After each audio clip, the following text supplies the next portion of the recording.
Evening, everybody. Welcome to Born Political, Thursday edition. It's been a few weeks. I've been pretty busy. I don't know if you guys know, but we just wrapped up the session up in Hartford. I've had a lot of local politicians and local folks, people that ran the community centers. I think we're digging down in the community. We're meeting a lot of people. Tonight, I have a colleague on, somebody that I serve with up in Hartford. We're going to get down to the bottom of who this person is.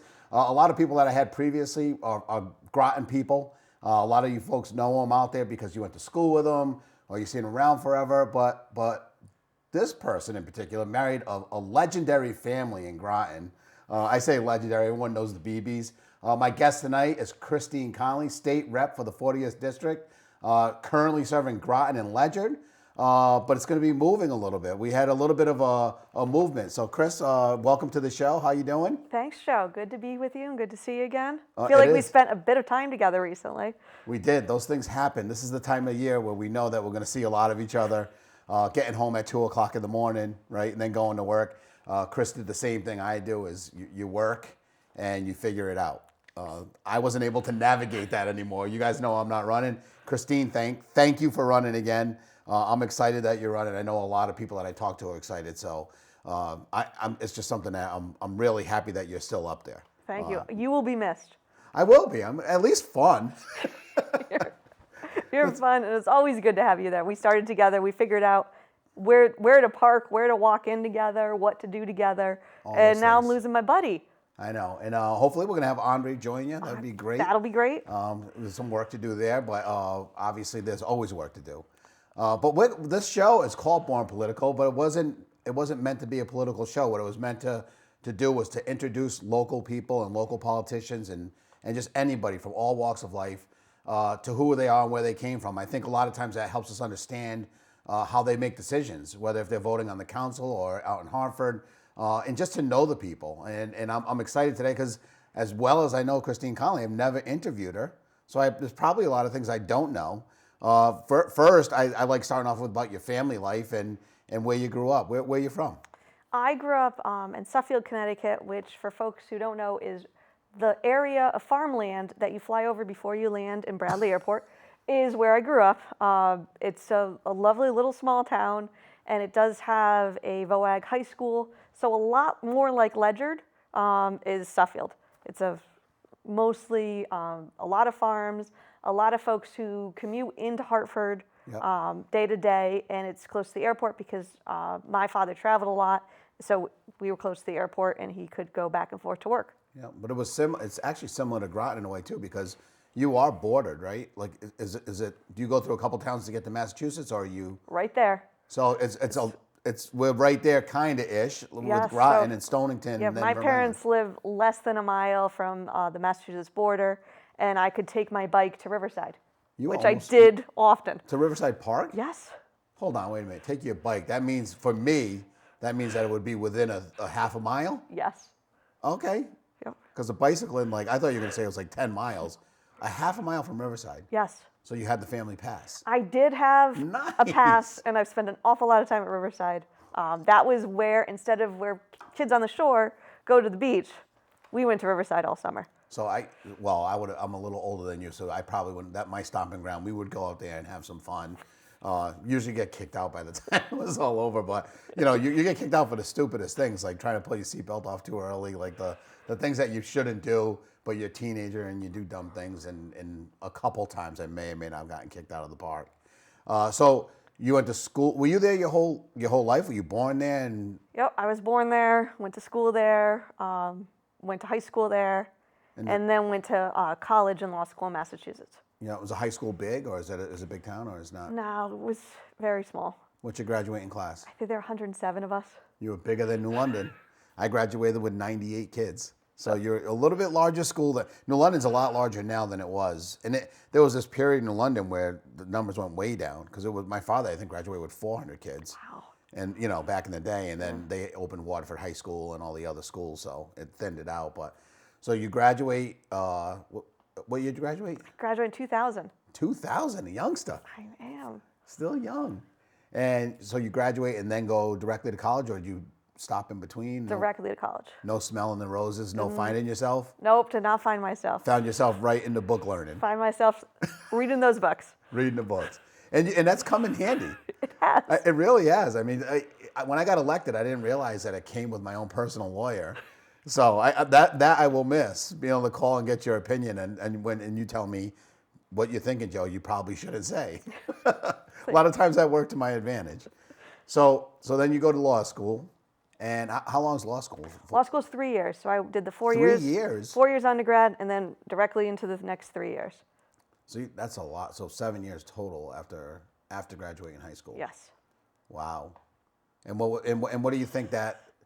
Well, I didn't even talk about your family. Let me back up a little bit. So politically, I think in your family, was it a political household or was it like not a political household? Do you talk about? Very much a political household. Yours Very was much very a union political. household. A union political So household. my parents, both my grandfathers were big in their unions. One was a Teamster, and my other grandfather did HVAC repair, very big in his union in Massachusetts. So my parents grew up in the union halls. They met on a picket line together, both working union jobs. Oh, wow. And then Is that a love story? That or is what? a love story. And then I grew up in the union halls. My father's a union organizer, so he traveled around the country organizing, helping out with picket lines, helping out with contracts. Yeah. And then I would say we're pretty political in our household. So a lot. I mean, again, even fast forward into my mind now, knowing how political the house was, and I guess I knew your dad was into the union like that, but I didn't know your parents met at a picket line, I guess. But I think that would drive, because you're a lawyer, and that's a lot of that profession is considered a professional position where you may not be able to relate to somebody that's in a union, or you may not be able to relate to what we've gone through and been through, but you kind of lived it, Yeah. and saw it, and that's why your union chops are pretty good. They are pretty good. I'm glad they're pretty good. Yeah. I think I'd get a few complaints if Oh, they you weren't. might. I might. I do get a lot of calls about the bills, a lot of calls about the union contracts, just making sure I remember and I'm doing the right thing. Luckily, I haven't had to tell my father I wasn't doing the right thing. I don't think that would go over well. No. That would be probably the toughest vote. Would not be the vote, would be the call afterwards. Yeah. But- It sounds like something that happened to me one time when someone called my wife when I was mulling over a bill. Should I vote or not vote for it? And the power of family is something. It is. You know, and not just family, but people that you come to trust, and other colleagues. Like if you're on the edge about a bill, if it's someone that you don't have not have a high opinion of, but someone that you're like, oh, we vote differently on a lot of things. You may not gravitate to their opinion, but if it's someone that you trust, especially like your father or your mother calls you and they're like, you better vote for this. It's like, oh, wow. It starts to get real. Yeah, I think the conversation we had, the CBAC agreement, I was getting text messages, the same things that we were all thinking inside. Can you believe this person said this? Yeah. Or this person said this? I was getting the text messages. Oh my goodness, how dare they say this? You know. So your family's political because my father's not going to watch. First of all, I don't think he came up when I got sworn in the first time, and I think he came that last time. But it's just not. It's not something that's in his being, you know. And my mother is more political. So, and then you have siblings? I have a sister, yes. One sister. And she's a teacher, And she's younger or older? a year and a half older. So we're Older, pretty so close. So you're the baby. I am the baby. And I think that has a lot to do with position. I was a middle child, so I think your political skills get honed in really good when you're actually Switzerland, like you're born into that middle person that has to kind of break things up, and that was my role. And that's not the role every time. So as being a baby sister, but you guys are close enough in age where you didn't consider yourself the baby, probably. No, we were always into the same thing at around the same time. There was Yeah. only one grade that separates us, so we were really growing up very close together. So now she's a school teacher. Is public school or is she? Public school, So high school, another special- person that might comment on you is in Connecticut. in Connecticut. So she always has a lot to say about the teacher bills, Surprising, huh? and she will get the emails. Email your representative, so she emails her representative, who's not me, and then she'll give me a call and say, "Are you going to vote? You better be voting on this." And I'll say, That's the kind of pressure that, you know. It's funny. I think and I'm way fast forwarding to where we are today. But when you're voting on things, the surprising part is the people that you think didn't care about stuff call you. I never got a call at town council. Most of the voting was about potholes and school budgets, and you could have your opinion on stuff, but mostly we agreed. At the state, we're talking about women's health care, and so yeah, I'm going to get them phone calls. Yes. And you do get them. Yes, you get them. And you should. You should. They're important issues. That's the way the system works, and when you don't get phone calls, it shows the system's not really working that well. Because I think if more people voice their opinion on the way they want things to go, it'd be a lot easier for us to get stuff done in Hartford. Because I think the way we think is the way the vast majority of the people think. Yeah. That's what I found. Yeah. I mean, I think a lot of times locally people say, well, I didn't call you or I didn't email you, and I know you get the same thing because I know you think how I think on this issue. Yeah. And we said, could you sometimes just check in with us and say this is really important to me? It's good to hear. Yeah, it's good. It's good to get. It's supporting. So you can't be on that island. If you feel like you're out there all by yourself, it's hard to cast a vote. If you have people that are surrounding you saying, "Hey, listen, you need to do this," that to me changes the ball game. And I've seen it all the way down to the RTM level. When neighbors show up, yep. The vote goes the way they want it to go because the neighbors showed up. Yeah. And it's hard for people to vote against their neighbors or vote even if they think something's right. When you see a group of people come in and they're really passionate about something, people tend to vote that way. So you can change it. But so you graduate. So college. What was college like? Was it just a blur, or was it like a? No, I went to Bay Path College, which is an all-women's college. All-women's college sounds fun. It was fun. Was it? We did have a lot of fun. Some people think we were supposed to be, prim and proper and behaving, and we had our fair share of fun. We're right outside of Springfield, Massachusetts, Bay Path and Long Meadow. So there were 7 other colleges that were co-ed, so plenty of time that the shuttle could take us to all the areas where everyone else was. But I would say that was the best, a good woman experience. But going to school without 19 and 20-year-old boys, as you know, are not really the best group to be hanging out with. I just thought they were they're very popular. 19 and 20-year-old boys are pretty popular people. What do you mean? They're good people, but when you're a 19 or 20-year-old girl, to not have to deal with them in your classes. It makes a difference. You could show up. It didn't matter no one was worried about what they were wearing. Yeah. Show up in your PJs, put your hair back, really focus on your schoolwork while you're there. Yeah. And then you could always just leave campus. You didn't have to stay. So you could get all the fun, and we could take classes at any of the other 7 schools. So if they had a class you didn't like at your school, or another time you liked at another school, you could switch around. So you were always involved in the larger community, and then it was like you had a wonderful little respite where we were. And then where'd you go to law school? I went to Western New England School of Law, which is in Springfield as well. Okay. So I'm ignorant of this, but so it doesn't matter where you go to college for law, you take the bar in the state that you want to practice in, pretty much. Yes. Yeah, I did not know that. In fact, I remember when our new attorney general, I say new, he's running again. It's been 4 years. It seems like it was yesterday. When he had first come and asked me about my potential endorsement for him, I told him that I planned on possibly running for attorney general. And he stood back and he was surprised and said, "Man, I just didn't know you were a lawyer." And I said, "Well, I'm not." And he informed me at that point that you have to be a lawyer, apparently, to run for attorney general and have some kind of background in law other than being in trouble. And so I stepped away. I did not run. You remember that? Yes, I do remember that. Yeah, and it was more of a joke than anything, but I just want to see the look on his face. I thought it was funny to joke with him. So law school, Western New England, same thing, or is it now it's just it's this program that's just more intense? I mean, or was it the same?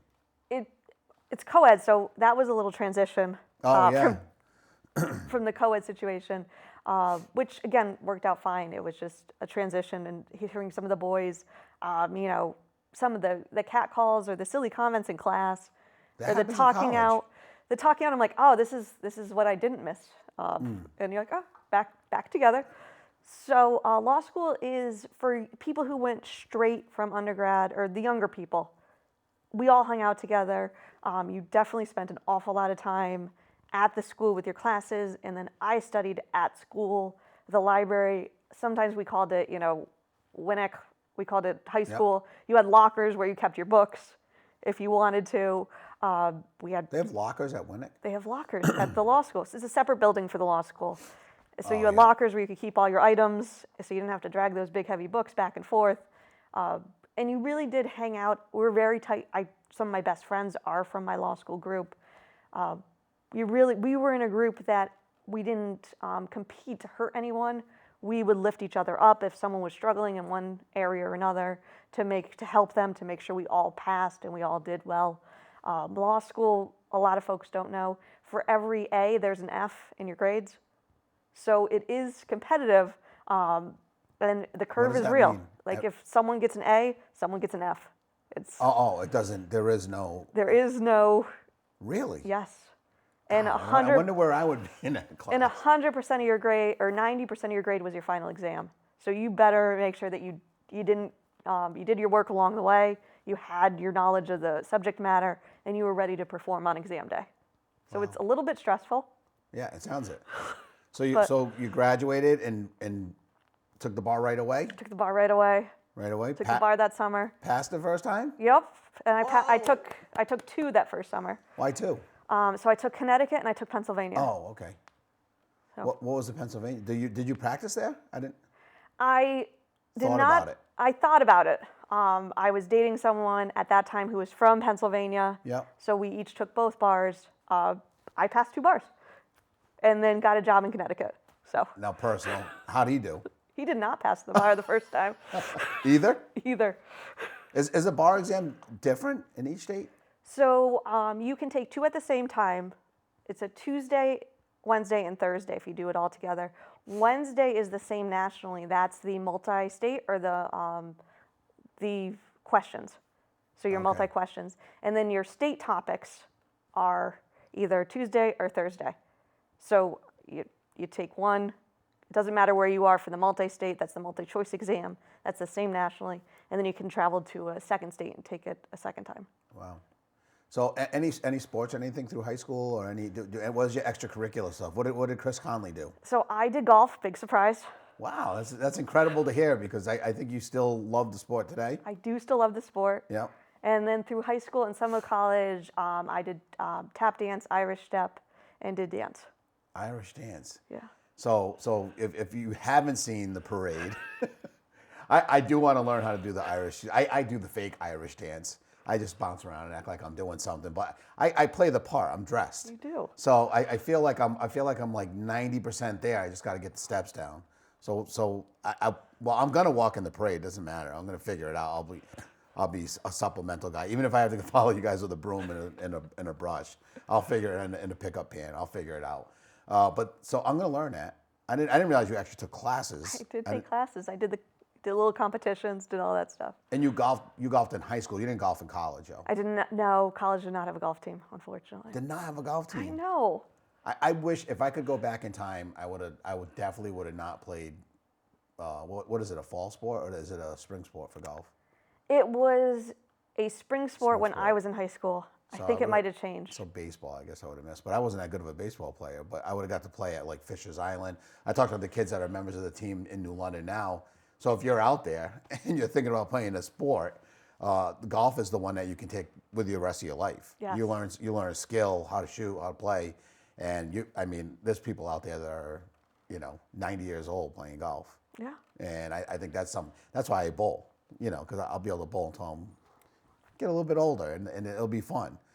So now you're out of college, past the bar. What's your first job? My first job, full-time job, was down in New London for a law. That's me, man, a New London guy. For a law firm that did insurance defense work, represented insurance companies and large employers in workers' compensation. Representing insurance companies. Yes, and they had a Connecticut office, and they also had a Philly office. So those 2 bars came in pretty handy to get my first job. Wow, that's almost perfect. So I could work. I was licensed in both states. I worked physically in Connecticut, but I could work on files in Pennsylvania and help them with the overload that they had at that time. And how long were you there for? I was there for about 2 years before I 100% knew that I did not like representing big corporations. It's almost a diametrically opposed, probably, to the work that your father did and grandfather. So they must have been so proud to hear that you were thinking about leaving, and probably not so proud when you first took the job. When I first took the job, everyone was pleased that I had a job. Let's celebrate that. Celebrate that, but they tried to be proud of me for getting a job in the law, but they weren't as excited that I was on the corporate side of things. They were Representing the enemy. quite pleased when about 6 months into it, I was like, I really don't think this is for me to be saving these big corporations money, and I feel like I'm not helping, the little people. And sometimes, am I being fair to the person who's injured or the person that's hurt to just save a corporation that makes millions of dollars of money? And they're like, welcome back to the fold. Well, I think it's tough for everybody. I think no matter what, someone has to do that job. Someone does. So someone has to work for the big mean company, and someone has to work for the little guy, and sometimes it's a matter of what you can live with, and sometimes it's just people look at it as a job, and it's pushing through paperwork and it's getting the job done. But I think if you, especially growing up the way you did, and hearing the stories you heard, and I think that job would be automatically built in tough for you, like harder. Yeah. So you leave that, and then you go to. I went to a law firm in Norwich that represented injured workers, and on the other side, representing injured people, to try to get people health insurance and wages, and get folks into vocational rehabilitation programs who needed help after injuries. So really more along the line of who I am. Yeah, and that was that. And is that who you were working for when I first met you? Yes. It was? Yes. So you were there up until just a couple years ago, really? I was there for for 10 years. 10 years working that job. Yep. And I think you get a taste of success, I think, a little bit. When you're working for the smaller guy, you kind of share in people's losses too. I mean, I'm sure, when it doesn't work out the way a client was hoping, it's hard. When it's better than expected, I'm sure it's a little bit of a celebration. When you're working for a big corporation, the celebration is just your probably paycheck at the end of the week, maybe, or and I'm sure there's other things in benefits and celebrations. Every job has a celebration. I mean, I work for Hillary Company, and the guy that does the purchasing came to look at this project that we just finished up, and he says, "Man, I purchased that," and it just dawned on me that everyone's job has some kind of satisfaction. If it doesn't, then you're not doing the right thing. But it's a lot of paperwork.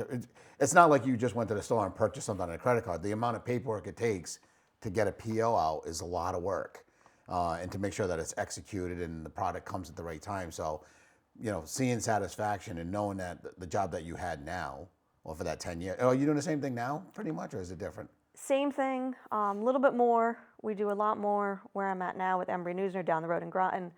A lot more with occupational diseases and lung cancers. So not just your physical injuries, your occupational injuries, still personal injury, and some Social Security work too. So I'd say just more workers' comp. Because it's a larger firm, we're able to take a more complicated case that a smaller firm with only 2 lawyers didn't have the ability to handle. Yeah. So like I've got an unbelievable amount of free advice from you as a lawyer, and I mean I do appreciate your bills in the mail, Joe. My bills in the mail. No, I'm not. I got you a raise, man. I think we're even now, but actually I think if you did the hours, it's probably not. But I have people asking me all the time for I need a lawyer, and I think knowing you and learning what I know about the work you do, that you got to be specific on which lawyer you get, depending on what's happening. I see people all the time go get a divorce attorney for a workers' comp case, or and people will take things because they're friends and they don't want to say no to people. But I think you got to get real specific. It's like you don't ask an electrician to weld ductwork together. You ask me to do that. Yeah.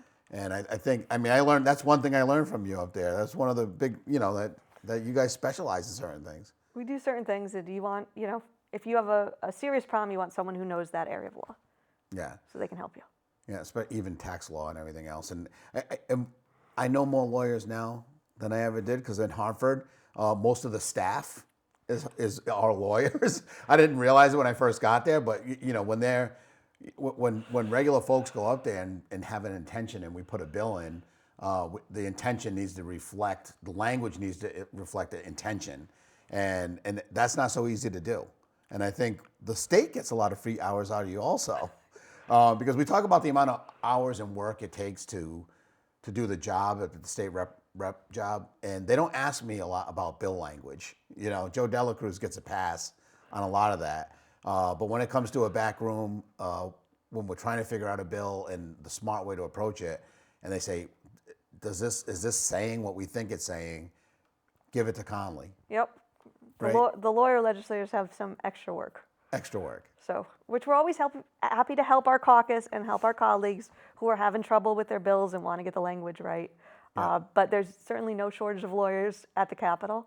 No, there's not. So there's plenty of good company. But sometimes, as you well know, if people are trying to get 20 or 30 bills worked out, our caucus attorneys can only be spread so thin. So we step up and try to help folks. Yeah. And now balance it. We're all the way up to the present day, and about balance and time. And like I feel like sometimes you know how emotional I was upset that I wasn't running. It's starting to fade a little now that I know that I'm not going to have to do this whole rat in the cage thing, and know that I have all these meetings coming up. I'm still the rep until January, so there'll be some events that I go to, but it's not going to be like the full blown rat race that I think that you get yourself in. But doing both is just tough. Yeah. I mean, I lived it and I did it, and I know, although you can remote work, it doesn't change your workload. So you're doing the regular work, right? Doing two jobs a lot of the time. I love both the jobs I do, Yeah. but as you well know, there are days where it's a lot. Yeah. It's helpful. That's one of the reasons why I like being the firm I'm at now is larger. If I know there's a busy day at the Capitol ahead of time, I can get coverage to try to lighten up my day. Having more folks makes it a little bit easier for me at the law firm. And of course, as you know, we all help each other out at the Capitol when we're very busy. I'm already down to 2 minutes. I told you this show's fast, but I have to at least give you a second to talk about your favorite committee is Judiciary. You say it's the best committee up there. It is. It's They the law. They have the most meetings. They have the most stuff to talk about. But a lot of it has to do with even appointing judges, and I think a lot of people don't realize the amount of work that goes into what you guys do up there. But if you want to talk about the Judish at all, quick. Judiciary Committee is, of course, the best committee there is. Okay. But we have the civil and criminal laws. The laws come out of Judiciary Committee. So I am a bit of a nerd, as you know. I do Yes. love the law. I appreciate reading and don't mind reading the 300-page bills on the criminal law issues, and enjoy tweaking them and changing commas to make the bill correct. Yep. So I do get nerdy in that area when it comes to figuring out the details of the bills. I think it's the best committee where you see people actually talking about, I have a legal problem, and we, the committee, can help them with it. Yep. We also appoint the judges, we interview the judges, and make sure that our legal system has capable folks deciding for the entire residents of the state of Connecticut. Yeah, and if you guys don't know that Christine Conley is your rep, if you vote in Groton or New London, there's a few different districts it's broken up. And the 41st is going to be a different district now too, but Chris has taken over part of New London, section that I had previously. But 10 years ago, that was District 40. So it bounces back and forth depending on what the population looks like. We lost a rep in the Eastern Connecticut. I think people didn't fill out their census as much as they should have. But other people, because there's no way there's less people living here. I don't think so. But the point of this show was to meet people and understand who they are. Because I think it's important. If people are representing us, we should know who they are and how they think. A lot of times, you're not going to be in that room at 2 o'clock in the morning when taking a vote. But if you know the personality and you know where they get their morals and where they were raised and how they were raised, if you know how that happened, you can rest assured that they're going to make the right decisions. And me not running again, as sad as I was, I know I'm walking away knowing that there's another rep in Groton that's going to take care of us. So Thursday is over. Born Political. I'll see you guys next week. Thanks for tuning in. Thank you, Christine. Thanks, Joe. It was great having you.